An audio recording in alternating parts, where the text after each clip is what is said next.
Hi, welcome everyone, and thank you for choosing to attend this lecture on engagement in debating organized by Debate Association Singapore. Just a little bit about me before we begin. My name is Viha, and I'm a full-time debate and public speaking coach. I currently coach St. Gabriel Secondary School, ACS International, the SJI International Junior Team, as well as the competitive varsity team at NTU. I have been successfully competitively debating for almost 10 years now and was even unsuccessfully active at it for quite a while before that. So I promise I have a broad spectrum of experience to understand exactly how you might feel about learning the intricacies of how to debate. For those of you who attended Farhan's lecture yesterday, you would have learned how to win by prepping a strong case for yourself. If not, the video for that is going to be available on the DA Outreach YouTube channel, and you can go check it out later once it is available.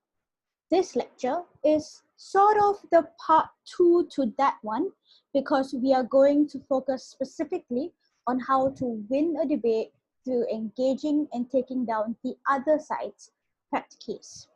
So the agenda for today is as follows. We're going to look at the steps to take for a basic rebuttal, followed by how to prove the significance of those rebuttals. We are then going to cover some basic strategies to employ when choosing what to rebut, and we'll follow that by looking at basic argument fallacies, talk through how to use POIs strategically, and then finally go through some effective note-taking strategies. Note that none of the things that I'm going to talk to you about today are exhaustive in possibilities. We're merely going to walk through some of the possible strategies that you need to know about engagement and some easy steps you can follow for the next time you find yourself in a debate, whether in a competition or even in the comment section of a controversial social media post. Feel free to type any of your questions in the chat box, and I will answer as many as I can at the end of the lecture, because there is a lot of content that I'm about to basically throw at you throughout this lecture. So let's start with the basic steps to rebuttal. In essence, rebuttals are about proving the other side wrong. However, it is not good enough to simply claim that something is wrong. You have to actually disprove the premise itself. This is true both in debating and out of it in any day-to-day civil discourse. So let me show you what I mean. There are two basic steps to any rebuttal. First, you have your not true response. You have to prove why the statement made is false, and you can choose to do that either through providing statistics, analogies, examples, or a characterization of the situation. This bit should be fairly intuitively easy for most people. Basically, identify something factually untrue and call it out with evidence. The second step is the slightly more complicated step. It is known as the even-if response. The aim of an even-if response is to relate with the other side and then use their own context or premise to prove them wrong. There are three possibilities of even-ifs that you can run. You could either prove that even if the premises are true, the outcome that they claim won't happen, or you could prove that even if the outcome does happen, that the outcome is bad or undesirable. Or lastly, you could prove that even if the outcome is good, it is not as good as the outcome that your team has. So to give you some sort of analogy for what this looks like, all arguments, both in and out of debating, generally come in the format of X is true, therefore Y and Z. Rebutting is all about first proving that X is not true. Following that by saying, well, even if X is true, Y and Z won't happen. Then following that up by saying, well, even if Y and Z do happen, they are bad and we should not want them to happen at all. And lastly, you can end with saying, even if Y and Z actually are good, they are not as good as, let's say, A, B, C from our team. Of course, reasonably, it is probably impossible to feasibly conjure up all of these responses within the span of a single speech during a debate competition. So the effective one to go for always is to start with saying the not true response and then choosing any one of these three even if strategies that you think you can argue for best. Obviously, the best case scenario would be that you are able to do one not true layer and three even if layers. But admittedly, that is mostly not feasible for most people. So do one of each, and that will be considered a comprehensive two-step response as well. Once you have done that two-step process, the next step is being able to explain the value of what you just did. Tell the audience or the judge why what you just said is so important. This is known as proving significance or the so what phase of response. The point of this is that even if you successfully take down a single argument from the other side with the two-step process, the judge might still not see why all of this work was relevant or important to care about. They might ask, so what? Why does this matter? There are two ways in which you could prove the significance of your claims. The first is proving attack value. You can do this at the end of your rebuttal by saying, this takes down the other side's point of X by showing that blah, blah, blah. This helps the judge to match responses directly to the relevant points the other side is making. This is important to show that you are targeting the specific crucial elements of your opponent's case. The second way in which you could prove the significance of your claim is in showing defense value. You can do this at the end of your rebuttals by saying, this reinforces and further elaborates my teammate's point about ABC. This ensures that your team is showing consistency and continuity down the line. As a crucial part of identifying the attack or defense value of your rebuttal, don't forget to link directly to the words of the motion. This guarantees that you are staying relevant in the round.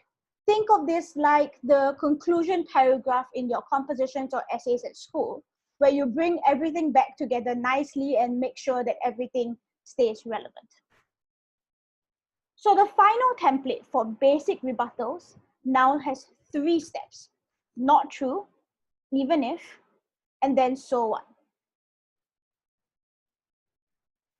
So now that we know how to rebut in its basic terms, it's time to take it one step further. Let's talk about the different strategies available in choosing which arguments to rebut from the other side. There are about 4 possible strategies. They are known as the clarification, the trench warfare, the meta rebuttal, and the value add. Let's start with clarification. The clarification is especially useful when either your case has been misrepresented by the opponents or you are in an extremely messy debate and need to clear up what the real comparisons are. Clarifications usually should happen at the very start of your speech. Explain what the confusion is and clearly and succinctly describe what the real comparison should be in one short and sweet sentence. If you meander and use long sentences at this point, instead of clarifying, it will probably end up further confusing everyone. The second strategy is trench warfare.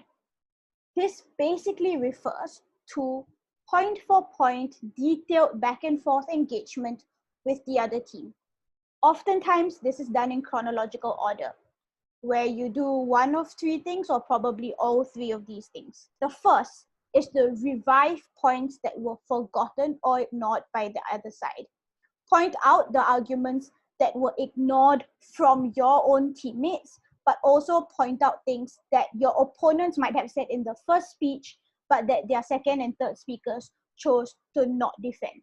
By pointing out these things, you are then identifying to the judges what continues to remain relevant and what doesn't. The second thing you could do under this is to attack all substantive points from the other side in chronological order. And the last thing is to defend all of your team's substantive points from the attacks by the other side.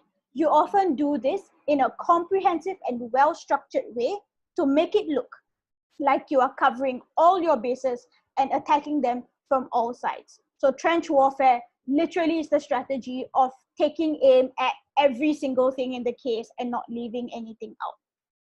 The third strategy is meta rebuttal. This is when you are evaluating even as you rebut, doing the adjudicator's work for them by weighing up the issues of the debate. There are a few ways to accomplish this one as well. The first is to reframe the debate, give the judges a new perspective to look at the debate from, or a new lens to look at the arguments from. This could look like showcasing a new context or a new country, a new type of example to want to look at your arguments by, or a new stakeholder being described as the most vulnerable actor in the debate, and reframing the lens in which the debate needed to be judged by. The second type of meta rebutting is in drawing comparatives, to be able to take proposition's characterization and opposition's characterization and compare them to each other and prove one side as being more likely or more feasible. You can also compare principles or compare specific outcomes between the two teams.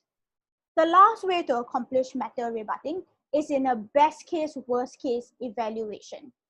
This is where you take your team's worst case scenario and weigh it up against your opponent's best case scenario and prove why even then your case is still better than theirs. Note here that it is incredibly unstrategic to do the reverse version of this, where you only compare your best case scenario to their worst case scenario. This is easily rebuttable and will be a waste of speech time. If you want to truly be a meta rebuttal in that argument, you must make sure you compare your worst to their best so that you prove that even in their best case scenario, they are not doing as well. The fourth and final strategy is the value add. Again, there are three different ways you could do this, and they apply to different speakers at different points. The first is mostly for second speakers. It's known as fortifying the substantive. This is where the second speaker reinforces weak or vulnerable points in previous substantives that were already delivered. In this way, you will be defending against the attacks of your opponents and making sure that the case that happened in your first speaker continues to stand. The second way to value add is to add tiers of rebuttal. Tell the audience that your previous speaker has already posed whatever rebuttal to a point, then add on to it with new layers of attack. So for instance, saying something like, my second speaker already said XYZ in response to this argument, but here are two more reasons why this argument fails. So what you're doing is recalling what your teammate has said so that the judges remember that this rebuttal exists, but also then adding to it to make sure that the rebuttal is doubly strong. The third type of value add you could do is to ground or illustrate your existing ideas. Sometimes points and rebuttals can become far more convincing when you illustrate how they play out in the real world. Use analogies of how people might think about this situation, or how governments or organizations or different stakeholders might react to such certain situations. And that kind of grounding or illustration tends to give more weight to a lot of the points and rebuttals that are being made. The reality is that you cannot really do all four of these strategies at once. And many a time, these strategies might end up clashing with one another. Every debate is different, and you will have to choose which one is more appropriate in that moment, depending on what your opponents have done and how it compares to your side. Always think about what will be most effective in this moment. Should I rebut each separate idea in the trench warfare strategy? Maybe because all of the ideas are so disparate and different from one another? Or are all of their ideas somewhat similar and can be grouped and compared in meta rebuttal? Or maybe is it more important to fortify the walls of our own case and value add first because the other team maybe is spending more time attacking us than building their own case? Admittedly, the ability to know which one to do at which point in time takes some experience and practice to execute effectively within the short space of a competition. But this is why practice and training is so crucial, and it's important to keeping up your skills in ensuring that you can debate well. Now that we've understood some strategies on how to choose what to rebut, let's look at some basic fallacies that happen a lot when engaging in arguments. These happen in debating fairly often, but you probably encounter them far more in your day-to-day lives as well. With each of these fallacies, I've also attached either a comic or cartoon or chart of some sort so that you can get a better example or explanation of what these fallacies look like. We're going to be looking at 7 different fallacies in this section. They are circular logic, slippery slopes, false dichotomies, correlations not equating to causations, red herrings and whataboutism, strawmans, and ad hominem attacks. Don't worry about whether or not you will remember the names or the words for these. What is important is being able to understand the context in which these arguments happen and being able to call them out as being a logical problem so that you can question whether or not the analysis given by your opponents is right. It does not matter if you remember the names of the fallacies as it is remembering what exactly the fallacy is. So starting with the first fallacy, which is circular logic. Here's a cartoon that gives you an example of what circular logic sounds like.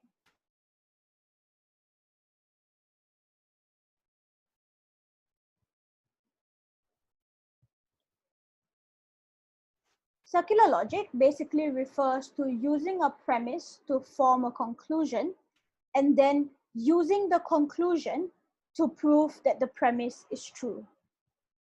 Therefore, no actual analysis to develop the argument, but A because B and B because A. Therefore, neither argument actually gets proven. The second fallacy is slippery slopes. Here is also another Dilbert comic to explain a slippery slope.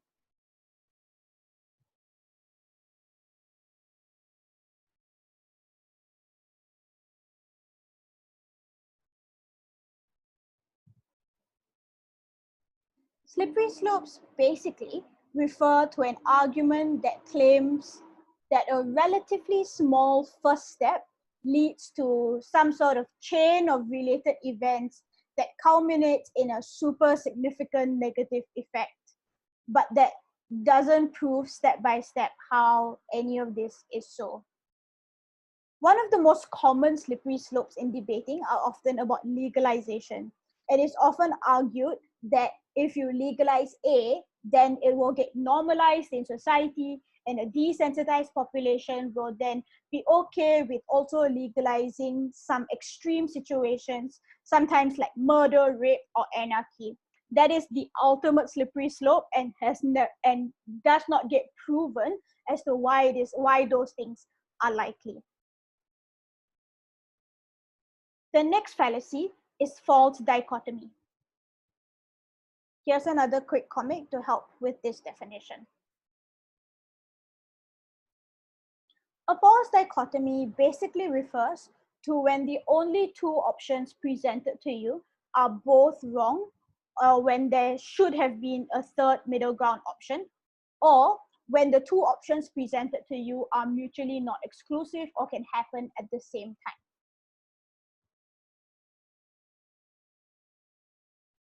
The fourth fallacy is correlations not equating to causations. Here's a quick chart to give you a better idea of what this means. In this chart, it shows total revenue generated by game arcades correlates with computer science doctorates awarded in the US. If you go by this chart, it almost seems like the message being sent by it is that computer science doctorates increased in its awarding because game arcades generated an increased revenue.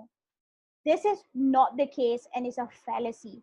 Just because both of these things have the same trajectory on the chart or seem to correlate in its numbers does not mean that one caused the other or one had any effect on the other. So correlation does not equate to causation.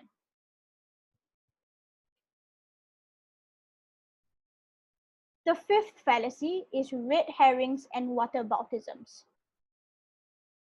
Red herrings refer to something that might have some truth, but is being used to distract you from something more important or to make comparisons that are unnecessary. Sometimes they take the form of whataboutisms, which are just when someone says, well, you think X is bad, but what about Y? You then end up falling into the trap of then rebutting or dealing with these red herrings and the whatabouts instead of the more important comparisons of the debate. We see this in news media a lot nowadays, especially in polarizing ideological political views, where both sides of a political debate will look at the other side and go, you think X, but what about Y? What about Z? What about A? And what eventually happens is a devolving, spiraling downwards discussion that just constantly throws whatabouts at one another, as opposed to making the real comparisons or the real moral questions that the actual debate started with. So do not emulate these kinds of political media discussions in your debating. Do not engage in whataboutisms within your debating. That is very much a fallacy. The sixth fallacy to look at is a straw man. Again, another Dilbert comic to help. Dilbert comics seem to be incredibly useful for fallacy identification.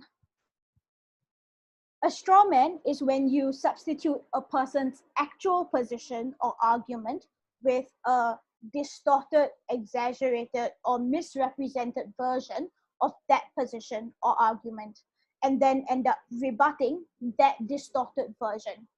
This is both not effective as a rebuttal strategy because you don't target the main thing that the team was saying, and something that you should absolutely call out when your opponents do to you. Always rebut the best version of the rebuttals, of the best version of the arguments from your opponents. If you find the weakest link of their case and only rebut that, it is, yes, that is engagement, but it is not truly taking down the premises and the core themes of what your opponents were going for. Don't find the weakest element or straw man or distort what they want and rebut that. Find the core of what they actually want and respond to that as the best case version of their arguments. The last fallacy is the ad hominem attack. Ad hominem is basically a fancy term for name calling or personal attacks. Again, another Dilbert comic that will help with this. An ad hominem is when you choose to use the individual characteristics of the speaker against them in arguments, or to attack the speaker instead of making responses against the arguments that they were making. At debate tournaments, ad hominems are not just a fallacy. They are also considered an equity violation. Equity refers to the fair and respectful treatment of all participants at the debate competition. There are strict rules of equity to follow and penalties for violating them. Depending on the seriousness of the violation, penalties could range from just requiring an apology to as much as being immediately disqualified from the tournament. So if you learn nothing but one thing from this lecture, please do not engage in ad hominem attacks, treat all participants with dignity and respect, and only ever choose to rebut the arguments that speakers make instead of attacking the speakers themselves. These 7 fallacies are used very often in conversations and in arguments. The best form of engagement is not to just point out the existence of this fallacy, i.e. don't just say, hey, that's a slippery slope, but explain why the fact that it is a fallacy is a problem to the quality of the argument. For example, say something along the lines of, opposition's argument on X being better than Y is a false dichotomy. It is untrue that these are the only 2 alternatives available. The third alternative that we defend is Z. This alternative is better than the other 2 in this false dichotomy because blah, blah, blah. In this way, you are not just calling out the fallacy, but doing something about the argument that was presented to you. I hope that was easy and something that you understood how to achieve. Because now that we've covered everything based on rebuttals, let's do a quick activity to try to craft a comprehensive rebuttal and see if you still remember the 3-step template from the beginning of the lecture. So let's assume that Team Proposition has made an argument that says the government has a huge budget deficit or loss. To overcome this, we should cut spending and cut taxes. If you were in opposition, how would you rebut it? Let's take 2 minutes now collectively and think about what are the different steps we would take to make a comprehensive rebuttal to this. At the end of the 2 minutes, I will tell you what my answers are and you can see if your answers matched up with mine. So let's take 2 minutes now.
All right, the 2 minutes are up. I hope you've done as much of the 3-step process of rebuttal as you possibly could.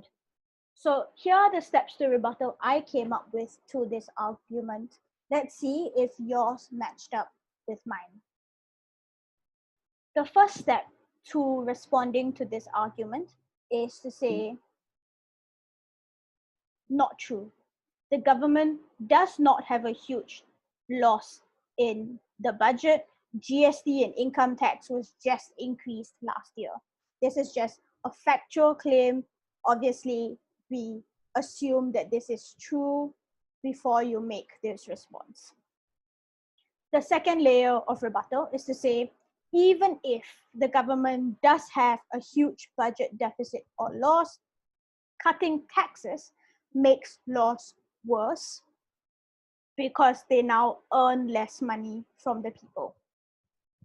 The third possible even if is to say, even if it does cut losses, cutting spending could hurt the average person on the ground, and therefore is an undesirable consequence that the government should not have. The next even if layer possibly is to say, even if it didn't hurt the average person, side opposition's solution is better. We instead should increase the taxes for the rich because they are not hurt that much by an increase in taxation, but the additional money does also solve the problems of the huge budget deficit or loss. The important thing then at the end is so what? The answer to the so what is to say this is important because it takes down the efficacy of side propositions policy. Their policy doesn't solve the problems that they themselves set up in this debate and therefore do not achieve what they need to in terms of their burdens for this debate. And if you do all 5 of these layers of rebuttal, it is a completely comprehensive response. But of course, if you only did the not true layer and one of the even if layers, followed by the so what layer, that is still a good, solid rebuttal, and that is perfectly fine. So I hope that little exercise helped you get a general idea of how a comprehensive rebuttal works in the short term. Now imagine that you have to do this same exercise multiplied by the number of substantives, the policy, the stance, the definitions, the characterization setup of every single speaker of your opponent team. And then you realize the mammoth task that engagement truly is in debating. Admittedly, it does sound a bit daunting, especially if you're new to debating what exactly it takes to do rebuttal speeches. That's why I know at the start of debating, many people shy away from like third speakers because that is all response. However, I think if you practice and gain the skills of response and rebuttal, it's not just incredibly valuable in terms of becoming an excellent debater within the sport, but it's also incredibly valuable outside of debating when you then have the ability to have quick reflexes and quick response capacity when you engage in conversation and discourse in the real world. So definitely do try and practice creating rebuttals and practice your response reflex skills in order to be able to have quick wit and quick responses to things that come up in conversation as well as in debate arguments. I would suggest that the best way to do this is to actually watch a bunch of debate videos on YouTube. There are hundreds upon hundreds of possibilities. Find good quality videos. Listen to, say, the first speaker, track that first speaker's speech, craft rebuttals to it, and then check whether or not you are doing all 3 layers of rebuttal to every single thing. And if you do enough of those self-practices of your own, of creating such rebuttals and choosing what to rebut and how to rebut from those instances, then you develop a sort of second nature ability to do this far more quicker as an individual, and then can put those skills together with a team when you enter a competition as a debate team. All right, the next part of this lecture is going to focus on points of information. Even though POIs make up less time of each speech than rebuttals do, they are just as important to a team's engagement strategy. Admittedly, this next part of the lecture is exclusively relevant to competitive debating because you are not going to go POI, sir, anywhere else except in debating. You're not going to do that in real life, but that is okay. This is the Debate Association lecture. You're here for competitive debating. We're going to focus on a few different things, including when to ask POIs, how to ask, and what to do when POIs are accepted. So let's start with the absolute basics of what a POI is. A POI is fundamentally an interruption of your opponent's speech. This can be asked during what is known as unprotected time. Unprotected time is between the first and last minute of the speech. What basically happens then is when a speaker starts their speech, a timekeeper starts a timer. At the 1 minute mark, either a bell or a clap is usually heard. And then let's say it's a 6 minute speech, then at the 5 minute mark, another clap will be heard. And anything between the two single claps is considered unprotected time. But anything before the first minute clap and after the 5 minute clap is known as protected time. During protected time, you cannot ask any POIs. You can only ask them in unprotected time. To ask a POI, you must stand up. Well, in in-person tournaments, you must stand up. You don't have to stand up if it's an online tournament. And when you stand up, ask to be accepted by the speaker. Do not preempt your question at this point. Merely say point or POI or point of information or on that point, and then wait to be accepted or rejected by the speaker. So the speaker themselves can say yes or no, depending on whether they want to take that POI in that moment. If they say yes, then that is you having been accepted. If they say no, that is a rejection of that POI and you have to sit down. You can ask a POI every 20 seconds. This 20-second gap has two particular rules. One, that it applies to the whole team. So if you ask the POI and got rejected, your whole team has to wait 20 seconds before someone can stand up to ask again. Not waiting this 20 seconds is known as heckling or barracking, and it is considered an unfair interruption of the speaker. The second thing to note about this 20-second gap is that it applies to the end of the answering of the previous POI. So for instance, if I asked the POI and got accepted, I asked my question. If the speaker is answering the POI, I cannot stand up while I'm listening to the answer of my last POI for the next POI. The 20-second rule applies to from the moment the answer to my last POI has ended. Once accepted, you are given up to 15 seconds to ask your question. Make sure that it is always phrased as a question. If you just stand up and say, what you just said is untrue, and then sit down, that is not a valuable use of the POI. Make sure that the question that you ask is something that is strategic, that will confront the speaker. We'll talk about this a bit more in just a bit. Every speaker must take at least one POI from your opponent during your speech. But it is highly recommended that you do not take any more than two. If you start taking a third and a fourth and a fifth POI, that is you basically telling the judge that you really didn't have content of your own prepared for this speech and therefore are relying on your opponents to give you new or more material to speak on. Do not send that impression. Do not take more than two POIs, but you must take at least one. So that's the basics of a POI.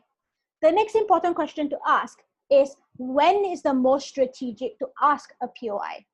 There are three possible options. The first is to offer early, as soon as the 1 minute bell or clap rings. In this way, you show enthusiasm to engage and get to challenge some of the early premises made in your opponent's case or speech.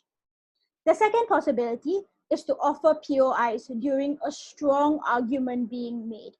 This gives off the impression that you are taking on the challenge from the opponent head on and are taking out the most vital part of their case. Or the third option is to offer POIs in response to small, unimportant issues in order to save speech time from being used to rebut these minor issues. Personally, I think this last strategy is the weakest of the three because it does the least amount of damage to your opponent's case.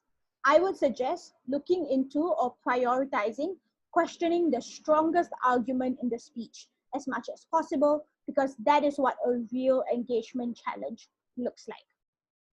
So now that we know when to ask, how do you ask though?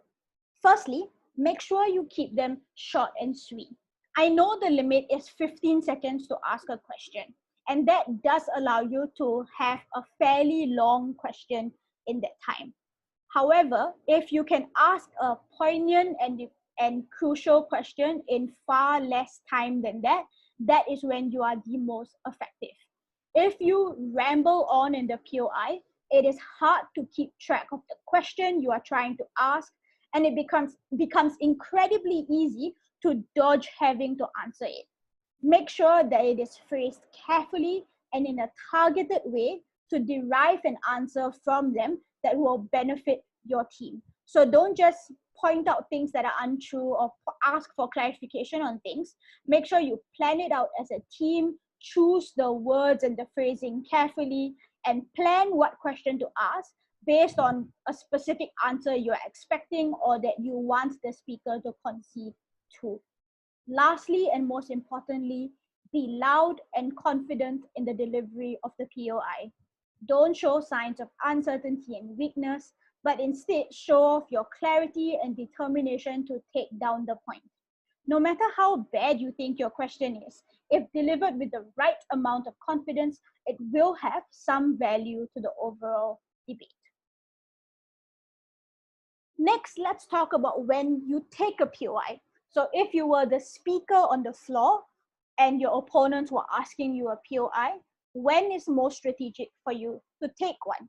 Many debaters tend to wait till like 20 seconds before the end of unprotected time to take a POI. This is in fact fairly unstrategic because you have basically laid out almost your entire case for the opponents and have opened yourself up to being attacked on any of those things in your entire speech. It is in fact far more strategic to take a POI early, preferably within the first 2.5 minutes, where you can make clarifications and then integrate the response to the POI with everything else you're going to say in the rest of your speech. Most importantly, however, do not interrupt yourselves to take a POI. Finish the thought you were in the middle of explaining and then accept it. You can even plan to say you will only take a POI when you transition between argument 1 and argument 2, or when you're moving from rebuttals to arguments. It is perfectly okay to make an opponent wait for like 20 to 30 seconds before taking their POI. This is important because if you disrupt your train of thought in order to answer a POI, you are definitely never going to find your way back to where you were, which would leave the argument incomplete in its analysis. This is bad for yourselves. Do not stop talking in order to turn and respond to your opponent who is standing up. It's okay to leave them standing. Just acknowledge that you know that they are standing. Finish what you are saying. Finish the argument or the thought or the sentence or the main claim, and then turn to your opponent and go, yes. At which point you would have finished the argument and then can still respond to the idea that is being brought up in the POI comprehensively. Once you have taken, remember to respond to the judges and not to the opponents. This is true even in rebuttal or in substantive making. Do not turn to face your opponents and then talk to them in response. They are never going to agree with you anyway. That is why they are your opponents. The person you are trying to convince of your answers are the judges. So even though the opponents phrased the question that sounded like they wanted a specific answer, don't turn to them and answer. Turn to the judge and make sure you're talking directly to the judge when you make the answers to that question. Make sure you have a clear and succinct response immediately. Don't push it to later in your speech, but also don't get sucked into an elaborate and long-winded response. If the answer to the POI is something that you already planned to cover later, you can say that you will explain in more detail later, but do still give a brief version of what the answer is immediately first, and then you can elaborate much later in the speech. So do not just as a response to the POI immediately say, oh, I'll deal with this later, because it immediately gives an impression to the judge that maybe you don't actually know the answer to the question and you're trying to divert attention. So to avoid that impression, give some sort of answer first and then you can elaborate it later. Ideally, you should not take longer than 20 to 25 seconds to answer the POI. If at the end of 1 minute after the POI, you are still explaining something about it, that is when you have been caught by a red herring or whatever, and you have lost track of the plot point of what your speech is. So make sure your answers are short, succinct, and clear so that the judge understands what your real answer to the question is. All right. We have now fully covered all of the strategies on how you should approach engagement in debating, both in rebuttals and in POIs. The next question that some of you may have is, how do I achieve all of this in the middle of the debate? It's already so stressful. There's so many things happening. I have 2 other teammates to care about. Is it even feasible to ever achieve all of these things? Of course, a lot of it does just come from experience and practice in order to get the speed and reflex for these mechanisms. However, a large part of it is in effective note-taking. What I'm about to share with you are the note-taking strategies that have worked for me personally and for some of my students. Admittedly, effective note-taking is all about what you work most comfortably with. So use any training opportunities that you have to explore various methods of note-taking and see what works best for you. However, this next method is what I have found to be the most effective for me and for the most number of people around me. So let's start with the basic tracking sheet.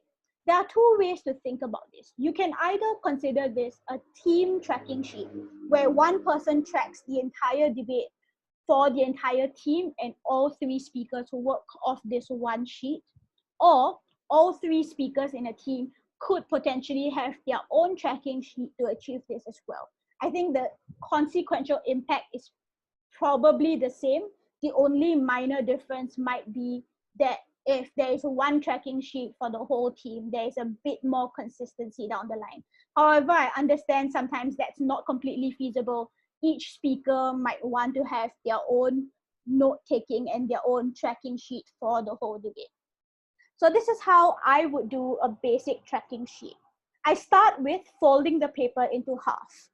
The left side is for whatever our opponents are saying.